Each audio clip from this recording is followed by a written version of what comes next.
ಅಧ್ಯಾಯ 5 ಶ್ಲೋಕ ಸಂಖ್ಯೆ 24. ಯೋಂತಃ ಸುಖೋಂತರಾರಾಮಃ ತಥಾಂತರ್ಜ್ಯೋತಿರೇವ ಯಃ ಸ ಯೋಗಿ ಬ್ರಹ್ಮನಿರ್ವಾಣಂ ಬ್ರಹ್ಮಭೂತೋಧಿಗಚ್ಚತಿ. ಯೋಂತಃ ಸುಖೋಂತರಾರಾಮಃ ಯೋಂತಃ ಸುಖೋಂತರಾರಾಮಃ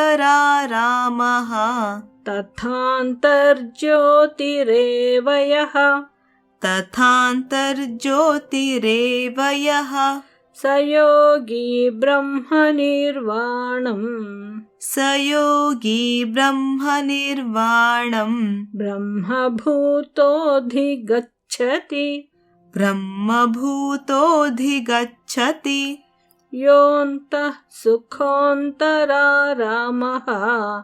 ತಥಾಂತರ್ಜ್ಯೋತಿರೇವ ಯಃ ಯೋಂತಃ ಸುಖೋಂತರಾರಾಮಃ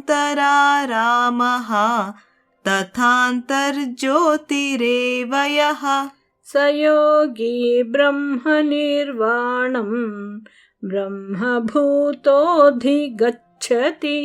ಸಯೋಗಿ ಬ್ರಹ್ಮನಿರ್ವಾಣಂ ಬ್ರಹ್ಮಭೂತೋಧಿಗಚ್ಚತಿ. ಯೋಂತಃ ಸುಖೋಂತರಾರಾಮಃ